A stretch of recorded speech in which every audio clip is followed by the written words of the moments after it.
Durante siglos, la respuesta institucional en Colombia frente a los movimientos de la tierra miraba exclusivamente hacia el cielo.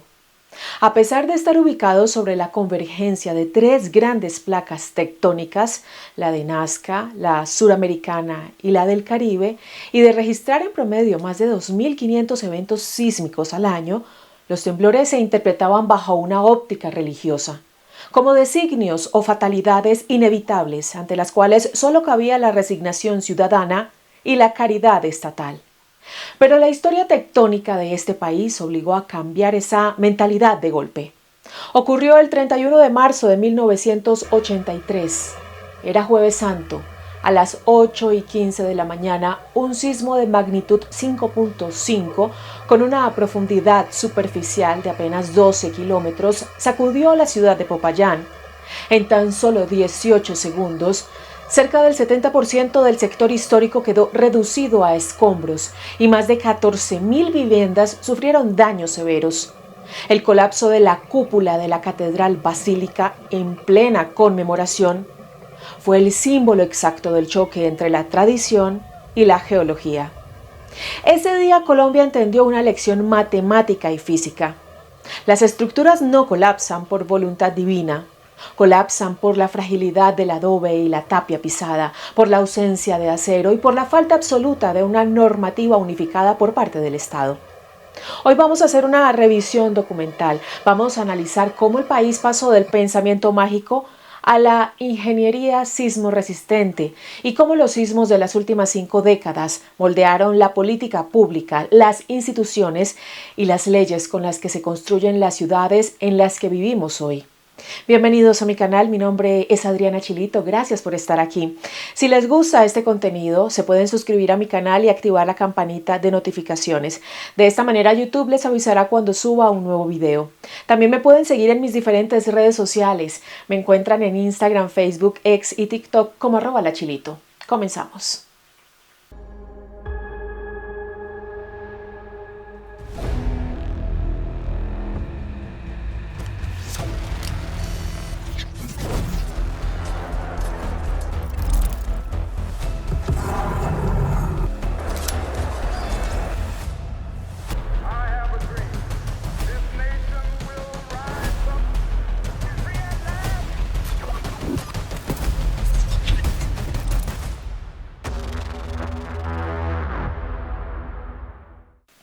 Para entender por qué la sociedad colombiana le atribuía el movimiento de la tierra a la voluntad divina, hay que revisar quién tenía el control de la información y la educación durante la colonia y buena parte de la historia republicana.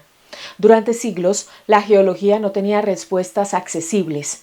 La teoría de las placas tectónicas, tal como la conocemos hoy, solo logró un consenso científico global hacia la década de 1960.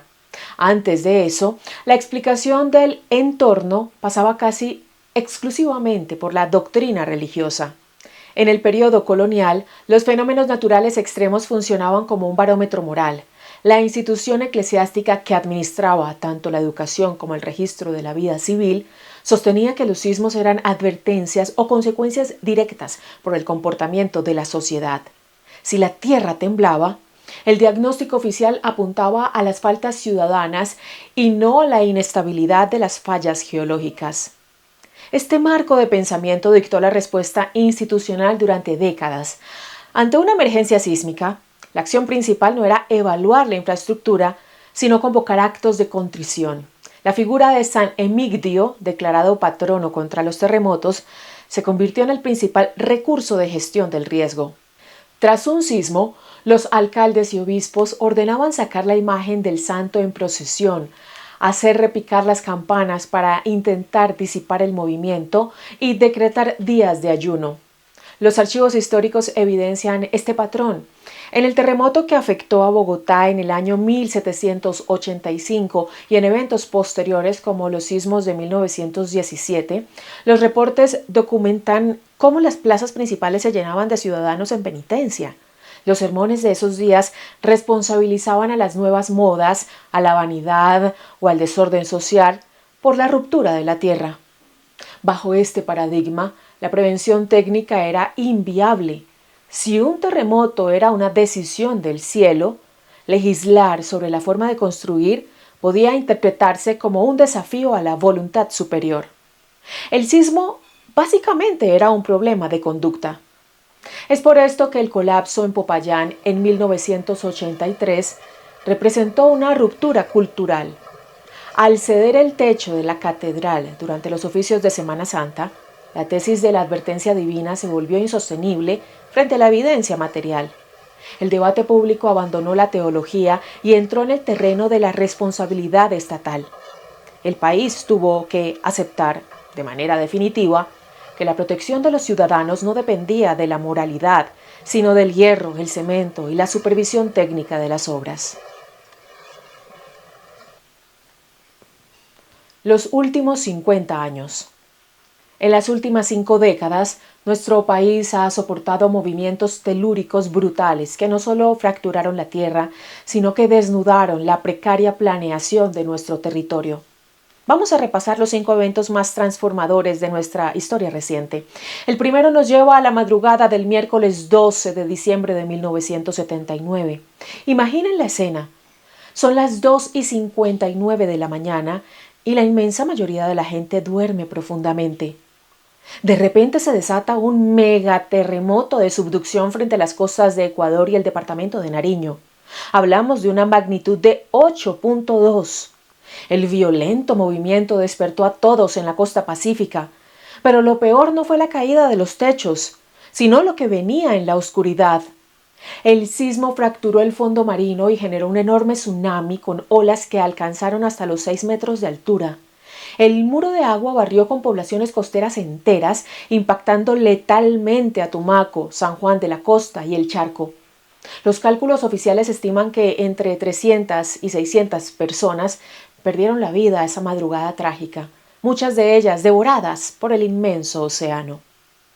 4 años después, el 31 de marzo de 1983, la historia nos alcanzó en las montañas andinas. Era Jueves Santo. El reloj marcaba exactamente las 8:15 de la mañana.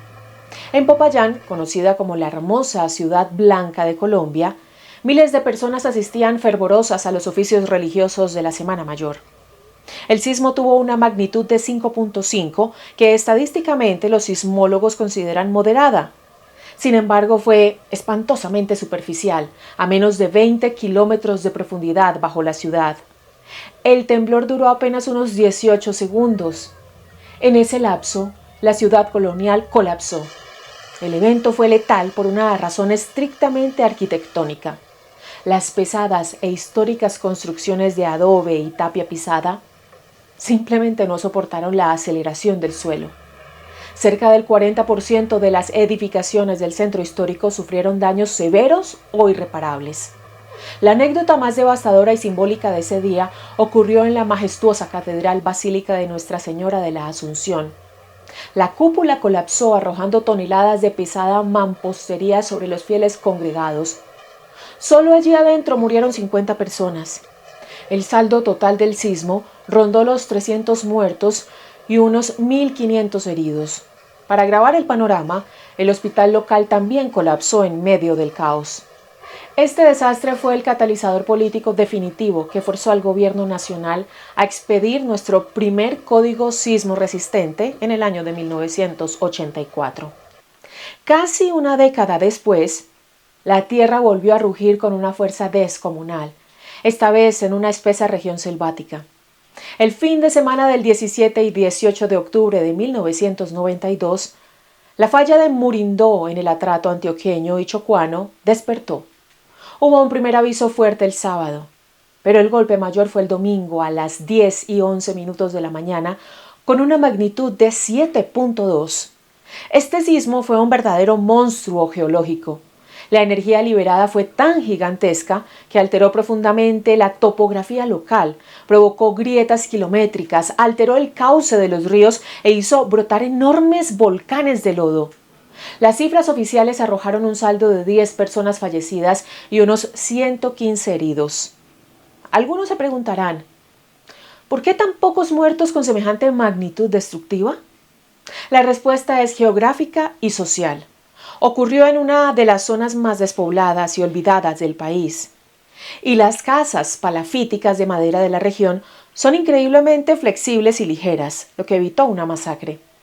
Aún así, 33 municipios aledaños quedaron severamente dañados.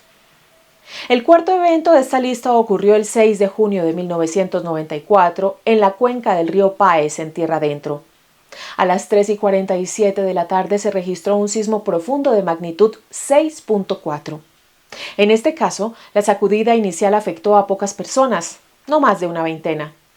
El verdadero asesino aquí fue el mortífero efecto secundario. La potente vibración desestabilizó gigantescas laderas de la cordillera central y de las empinadas estribaciones del volcán Nevado del Huila. Minutos después de la sacudida, millones de toneladas de tierra húmeda, enormes rocas, nieve y árboles descendieron a toda velocidad por el cañón del río. Fueron avalanchas espantosas, negras y espesas, que borraron del mapa resguardos enteros de las comunidades indígenas Nasa. Se estima que más de 800 personas perdieron la vida bajo metros de escombros. Finalmente llegamos a la gran cicatriz en el corazón económico del país. Lunes 25 de enero de 1999. Exactamente a la 1:19 de la tarde, la tierra se sacudió con una magnitud de 6.2. Era un temblor extremadamente superficial asociado al complejo sistema de fallas de Romeral. La zona cero fue la dinámica ciudad de Armenia, capital del Quindío. A esa hora, miles de personas regresaban a sus trabajos o colegios después del almuerzo. El impacto estructural fue sencillamente terrorífico. Edificios públicos completos, el cuartel central de bomberos y la sede de la policía se vinieron abajo. El sismo aniquiló cerca de 13.000 estructuras y destruyó de manera total o parcial unas 8.000 fincas cafeteras, golpeando el motor económico de la región. Se reportaron cerca de 1.185 fallecidos, más de 4.000 heridos y alrededor de 160.000 colombianos que en cuestión de segundos se quedaron sin hogar. La emergencia social fue de proporciones tan gigantescas que obligó a replantear la institucionalidad del Estado para poder reconstruir el eje cafetero. Pero además dejó una irrefutable e inmensa lección de ingeniería. Ese lunes trágico quedó demostrado estadísticamente que los edificios construidos respetando las nuevas normas técnicas impuestas tras la tragedia de Popayán se mantuvieron firmes, mientras que la autoconstrucción y las viejas edificaciones se volvieron polvo en el viento. La reacción del Estado y el nacimiento de la norma. Hasta antes de 1984, construir en Colombia era, en términos prácticos, un ejercicio de absoluta fe y libre albedrío. No existía en todo el territorio nacional un solo reglamento unificado que le dijera a un ingeniero o a un maestro de obra o a una empresa constructora cuántas varillas de acero debía llevar una columna, qué resistencia mínima debía tener el concreto o qué tipo de suelo era apto para levantar 5 pisos, por ejemplo. Las decisiones estructurales dependían exclusivamente de las costumbres locales, de la tradición constructiva heredada de la colonia o del criterio individual de quien pagaba la obra. La tragedia de Popayán terminó con ese vacío. Tras el sismo, el gobierno nacional entendió que la reconstrucción no podía hacerse bajo los mismos esquemas del pasado. La Asociación Colombiana de Ingeniería Sísmica, que se había fundado en 1974, asumió el reto de redactar el primer marco técnico del país. El resultado llegó el 7 de junio de 1984, cuando el gobierno del presidente Belisario Betancourt expidió el decreto 1400. Nació así el primer Código Colombiano de Construcciones Sismo-Resistentes. Este decreto transformó por completo el sector de la construcción. Por primera vez en la historia del país, el territorio nacional fue dividido formalmente en 3 zonas de amenaza sísmica: alta, intermedia y baja. Además, el código prohibió el uso de mampostería sin refuerzo en zonas de riesgo, estableció espesores mínimos para las columnas de concreto y obligó a incluir flejes y amarres de acero capaces de confinar el hormigón cuando la tierra se sacude. Durante 13 años, el decreto de 1984 fue la única guía. Sin embargo, la ingeniería sismológica avanzaba a nivel global y las ciudades colombianas crecían a un ritmo vertiginoso. Un simple decreto resultaba insuficiente. El país necesitaba una política de Estado con rango de ley que sobreviviera a los cambios de gobierno. Ese paso institucional se dio el 19 de agosto de 1997, cuando el Congreso de la República aprobó la Ley 400. La Ley 400 de 1997 es la columna vertebral de la seguridad estructural en Colombia. Su gran aporte no fue solo técnico, sino institucional. Creó la Comisión Asesora Permanente para el Régimen de Construcciones Sismorresistentes. Este cuerpo técnico, integrado por universidades, gremios de ingenieros y entidades del Estado, recibió la facultad de actualizar periódicamente los reglamentos técnicos mediante decretos reglamentarios, evitando que cada avance de la ciencia tuviera que someterse a largos debates políticos en el Congreso. Bajo este marco, en 1998 se expidió el reglamento NSR 98. Pero apenas unos meses después de su entrada en vigencia, el país enfrentó su examen estructural más severo, el terremoto del eje cafetero de 1999. Los peritajes forenses de ingeniería que se realizaron en Armenia y los municipios vecinos arrojaron datos determinantes. Las edificaciones construidas con posterioridad a 1984, siguiendo las normativas técnicas, presentaron un comportamiento estructural radicalmente superior, evitando el colapso masivo en comparación con las construcciones tradicionales de bareque deteriorado, adobe o mampostería no reforzada. Sin embargo, Armenia también dejó lecciones críticas. El sismo desnudó dos fenómenos de ingeniería que la norma debía regular con mayor rigurosidad. El problema de los denominados pisos blandos, edificios con primeros pisos abiertos para locales comerciales o parqueaderos sin suficientes muros de rigidez, y la amplificación de las ondas según el tipo de suelo. Quedó claro que un edificio sobre roca firme no responde igual que uno construido sobre los depósitos de ceniza volcánica, característicos de la zona andina. Estas lecciones, sumadas al registro de más de 22.000 eventos sísmicos procesados por la Red Sismológica Nacional, se consolidaron en el decreto 926 del año 2010, el reglamento NSR 10, la norma que rige hoy en día en todo el territorio colombiano. La NSR 10 es un compendio de 11 títulos temáticos que van desde el diseño sismo resistente y el estudio geotécnico de suelos hasta las estructuras de acero, madera y las normas de protección contra incendios. Pero su cambio más profundo estuvo en la supervisión. La norma determinó que el diseño en planos no garantiza la seguridad si en la obra se reduce el cemento o se malogra el acero. Por eso estableció la obligatoriedad de la supervisión técnica independiente, la exigencia de que un ingeniero idóneo, completamente ajeno a los intereses económicos del constructor, supervise en el terreno la calidad de los materiales y el vaciado del concreto. Años más tarde, tras el colapso del edificio Space en Medellín en 2013, el Congreso reforzó esta estructura legal mediante la Ley 1796 de 2016, conocida como la Ley de Vivienda Segura. Esta norma eliminó las excepciones que permitían a los constructores supervisar sus propias obras de gran tamaño y creó la figura del certificado técnico de ocupación, un documento público sin el cual ninguna edificación nueva puede ser habitada legalmente.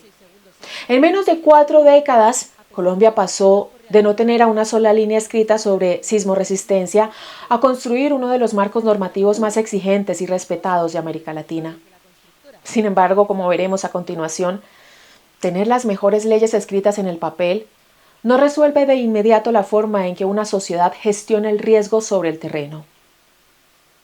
De la reacción a la prevención. Tener códigos de construcción rigurosos y normas de acero y concreto fue un paso monumental, pero resolvía apenas una parte del problema. Para que Colombia estuviera verdaderamente preparada, tenía que transformar también la burocracia, la manera en que los alcaldes planificaban sus municipios y la forma en que la sociedad entendía su relación con el territorio. Históricamente, la política pública frente a las emergencias operaba con un modelo puramente asistencialista. El Estado, las gobernaciones y los municipios no prevenían, simplemente reaccionaban. Si había un deslizamiento, una inundación o un sismo, el alcalde de turno decretaba la emergencia, conformaba un comité provisional y pedía ayuda humanitaria. El objetivo único era recoger escombros, repartir auxilios y reconstruir lo que se había caído. Era en esencia un Estado que llegaba siempre tarde. Pero los eventos de los años 80 y 90, el volcán Nevado del Ruiz en el 85, la avalancha del Páez en el 94, los sismos constantes en el Pacífico y en la zona andina, dejaron una lección política innegable. Responder al desastre es infinitamente más costoso en vidas y en dinero que planificar para evitarlo. Colombia estaba atrapada en un ciclo de reconstrucción perpetua que amenazaba con quebrar a la nación. O amenaza. El primer intento de organizar la respuesta estatal llegó en 1989, cuando se creó el Sistema Nacional para la Prevención y Atención de Desastres. Sin embargo, era una estructura burocrática débil, sin presupuesto propio en la mayoría de los municipios y anclada todavía a la visión de atender emergencias. El país seguía considerando que los desastres eran hechos naturales, impredecibles e inevitables. La verdadera revolución conceptual y política, la que transformó por completo este paradigma, no ocurrió hasta el 24 de abril del año 2012. Ese día, el Congreso expidió la Ley 1523. Esta norma es uno de los hitos sociológicos y legales más importantes de la historia moderna del país. La Ley 1523 suprimió el viejo esquema y creó el Sistema Nacional de Gestión del Riesgo de Desastres, dándole dientes institucionales, presupuesto y poder de decisión a una nueva entidad rectora, la Unidad Nacional para la Gestión del Riesgo. Pero lo más revolucionario de la Ley 1523 no fueron los organigramas ni la burocracia, sino un cambio profundo en el lenguaje oficial. La ley estableció por primera vez una premisa fundamental. El desastre no es natural. La lluvia, el movimiento de la falla geológica, la actividad volcánica y el sismo son fenómenos de la naturaleza. Pero el desastre, los muertos, las casas destruidas, las vías fracturadas, es la materialización de un riesgo que se construyó socialmente. El desastre ocurre por decisiones políticas, por permitir que barrios enteros se asienten en zonas de fallas o en las riberas inundables de los ríos, por entregar licencias de urbanismo ignorando los mapas de amenaza o por construir sin respetar las normas. Con este cambio de lenguaje, el Estado le quitó la responsabilidad a la naturaleza y se la entregó a los políticos, a los urbanistas y a la ciudadanía. La Ley 1523 ordenó de manera obligatoria que todos los alcaldes del país incluyeran el conocimiento del riesgo como el eje transversal de sus planes de ordenamiento territorial. A partir de esta norma, un municipio no puede proyectar una avenida o autorizar un proyecto de vivienda sin tener primero los estudios técnicos que garanticen que el suelo es seguro. Para que esta ley pudiera aplicarse con rigor científico y no a partir de intuiciones, el Estado ya había dado otro paso silencioso pero vital años atrás. En 1993, buscando abandonar esa ceguera geológica histórica, se había puesto en marcha la Red Sismológica Nacional de Colombia bajo la batuta del Instituto de Investigaciones en Geociencias, Minería y Química, Ingeominas, que hoy conocemos como el Servicio Geológico Colombiano. Esta red pasó de depender de unos pocos sismógrafos analógicos aislados a conformar una malla nacional de sensores satelitales que hoy transmiten información en tiempo real. Este avance tecnológico permitió mapear las fallas, realizar estudios de microzonificación y entregarle a los mandatarios los datos precisos para planificar el territorio. Hoy, la ley ordena que la gestión del riesgo no es caridad ni solidaridad comunitaria, es una política pública obligatoria y su incumplimiento acarrea responsabilidades disciplinarias y penales para los funcionarios. El país pasó, con dolor y décadas de retraso, de asumir el sismo como un problema del cielo a enfrentarlo como el mayor desafío de la planificación urbana, el desarrollo territorial y la responsabilidad estatal. El examen en el presente. Toda esta evolución técnica y legal de la que hemos hablado nos trae irremediablemente al presente, al 10 de agosto del año 2026. Empecemos por despejar uno de los mayores mitos recientes. La geología de los Andes es un sistema dinámico, pero no es un dominó. Lo vimos el 24 de junio en Venezuela, cuando un terremoto doble con magnitudes de 7.2 y 7.5 golpeó el estado de La Guaira. Este evento, que dejó un saldo de más de 6.300 fallecidos, se produjo por un movimiento lateral o de rumbo a muy baja profundidad, apenas a 10 kilómetros. Semanas después, la tierra tembló en Colombia, pero los sismólogos son enfáticos. Un sismo no tuvo que ver con el otro.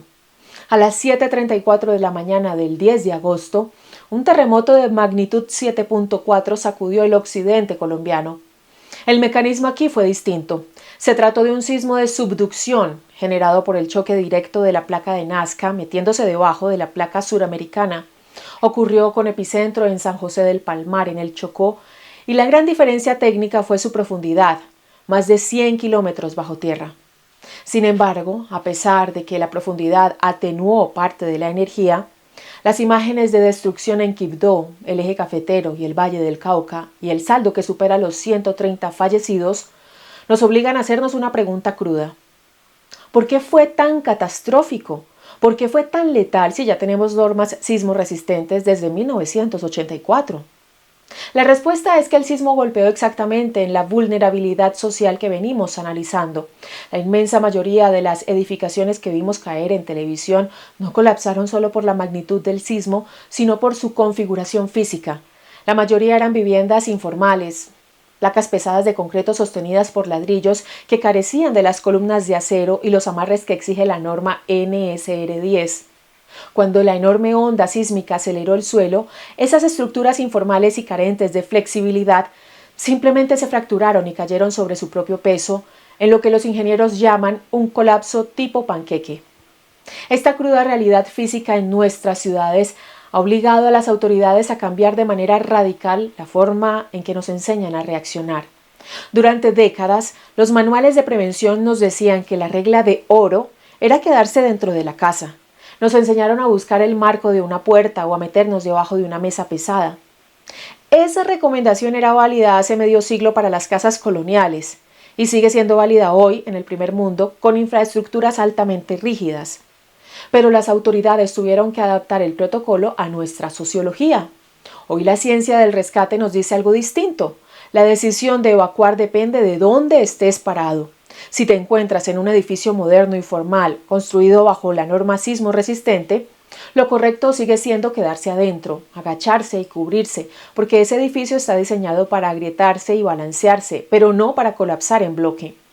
Sin embargo, si vives en una estructura vulnerable, en una construcción informal o en un edificio antiguo que no ha sido reforzado, la recomendación actual de los equipos de rescate es evacuar de inmediato hacia una zona abierta, siempre y cuando estés en un primer o segundo piso. Quedarse a buscar el famoso triángulo de vida bajo el marco de una puerta en una casa sin columnas de acero es una trampa, porque toda la pesada placa de concreto cederá en bloque y te aplastará. Conclusiones. Llegamos al punto culminante de nuestro documental. Hemos repasado la tragedia, la historia, la evolución técnica de nuestras leyes de ingeniería y el cambio de paradigma del Estado. En el papel, la historia es un éxito rotundo. Pasamos de no tener nada a presumir de una norma técnica, la NSR10, y de una ley de gestión del riesgo pionera en el continente. Ahora la pregunta más difícil y política que debe hacerse Colombia no es si la ley existe, sino para quién existe. Y la respuesta nos revela la mayor amenaza estructural del país, la inmensa brecha entre el papel y la realidad, entre la ciudad formal y la ciudad informal. En Colombia hay dos realidades paralelas de construcción. Por un lado tenemos la ciudad formal. Cuando una constructora levanta un edificio en el norte de Bogotá, en el poblado de Medellín o en el oeste de Cali, ese proyecto tiene que pasar por curadurías urbanas, estudios de microzonificación sísmica, ingenieros calculistas y la supervisión técnica independiente que exige la ley. Esa ciudad está, en su inmensa mayoría, blindada contra el colapso. Pero luego está la otra ciudad, la inmensa mayoría del territorio urbano colombiano. Décadas de desplazamiento forzado, desigualdad histórica, migración a los cascos urbanos y un déficit habitacional crónico provocaron que nuestras ciudades crecieran a una velocidad que el Estado fue incapaz de planificar. La respuesta de millones de familias frente a la ausencia de vivienda digna ha sido la misma durante medio siglo: la autoconstrucción. Hoy, las estadísticas más conservadoras indican que cerca del 50% de las viviendas en nuestras grandes y medianas ciudades han sido levantadas de manera informal. Son barrios enteros, trepados en las empinadas laderas de los Andes, en los cerros orientales, en zonas de ladera inestables. Casas construidas por maestros de obra empíricos, sin un solo plano estructural, sin licencia de construcción, usando proporciones inexactas de arena y cemento e ignorando por completo la cantidad de acero necesaria para confinar los muros. Es aquí donde el debate deja de ser un problema exclusivo de ingeniería y se convierte en el problema social y de equidad más grave que enfrentamos frente a la geología. La norma NSR10 existe, es brillante, pero no llega a la periferia. El maestro de obra que levanta un tercer piso en un barrio de invasión para arrendarle una pieza a otra familia desplazada no lee los decretos del Congreso. Y el Estado, históricamente, ha preferido mirar hacia otro lado, legalizando barrios a posteriori por presiones electorales o políticas, en lugar de intervenir a tiempo con asistencia técnica gratuita y vivienda de interés social real y segura. El verdadero riesgo sísmico de Colombia hoy no es un misterio de la naturaleza. Sabemos perfectamente dónde están las fallas tectónicas y tenemos mapas del Servicio Geológico Colombiano. El riesgo actual es la pobreza y la falta de planificación territorial. El próximo gran sismo que golpea a Colombia no va a poner a prueba la norma técnica en los sectores de altos ingresos, va a poner a prueba la enorme deuda social que el Estado tiene con los sectores populares. La tierra debajo de Colombia no va a dejar de moverse. La placa de Nazca seguirá chocando contra la suramericana. Es el ritmo natural de nuestro planeta. Lo que sí podemos cambiar es lo que hacemos en la superficie. Hemos avanzado muchísimo. Aprendimos a no buscar respuestas solo en el cielo. Construimos instituciones sólidas y redactamos leyes rigurosas. Pero el gran desafío en las próximas décadas no está en los escritorios del Congreso, sino en las calles. El reto es lograr que la ingeniería segura deje de ser un privilegio de quienes pueden pagar un apartamento con licencia y se convierta en lo que siempre debió ser, el derecho fundamental de todo colombiano a que el techo de su casa no sea una amenaza para su vida. Y ojo al dato, la prevención no es una idea abstracta que le pertenece únicamente al Estado. Empieza en las decisiones cotidianas de cada uno de nosotros. Vamos a cerrar este recorrido con 4 pautas fundamentales y verificadas que debemos interiorizar antes, durante y después del sismo.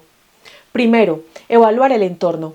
Como vimos a lo largo de este documental, la reacción depende directamente de la estructura donde te encuentres. Si estás en una edificación formal, sismo resistente o en pisos altos, la instrucción técnica es no correr, no usar ascensores, agacharse, cubrirse y protegerse junto a columnas o bajo muebles resistentes hasta que el movimiento termine. Si estás en un primer piso de una estructura vulnerable o de autoconstrucción, la prioridad debe ser evacuar de inmediato hacia un espacio abierto, lejos de postes, cables y fachadas. Segundo, el plan familiar y el punto de encuentro. Tras un sismo fuerte, las redes de telefonía celular colapsan por saturación. No intentes hacer llamadas, comunícate mediante mensajes de texto cortos o aplicaciones de mensajería. Establece con tu familia un punto de encuentro claro fuera del hogar y un contacto fuera de la ciudad al que todos puedan reportarse. Tercero, el kit de emergencia. Cada hogar debe contar con una maleta de fácil acceso que garantice autonomía durante las primeras 72 horas. Agua potable, alimentos no perecederos, un botiquín de primeros auxilios con medicamentos esenciales, linterna, radio con baterías de repuesto, un silbato para señalización en caso de atrapamiento y copias digitales o plastificadas de los documentos de identidad y escrituras. Cuarto, la revisión posterior inmediata. Una vez cese el movimiento, antes de encender fósforos o activar interruptores eléctricos, verifica el estado de las conexiones, cierra de inmediato las llaves de paso del gas, corta el suministro de energía eléctrica y el agua para evitar fugas, cortos circuitos o incendios que históricamente representan el mayor peligro secundario tras un terremoto. Ante cualquier situación de riesgo o colapso, ten siempre presente las líneas oficiales de atención en Colombia.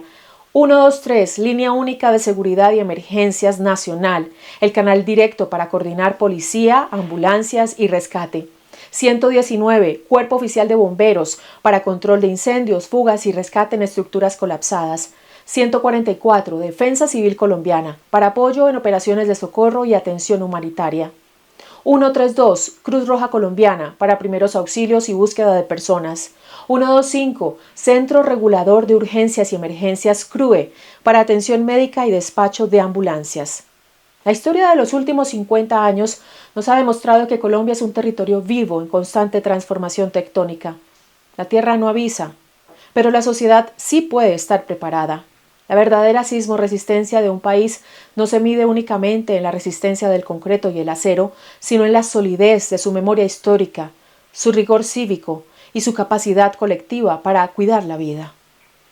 Gracias a todos por llegar hasta el final de este video. Ya saben que si les gusta este contenido, se pueden suscribir a mi canal y activar la campanita de notificaciones. De esta manera YouTube les avisará cuando suba un nuevo video.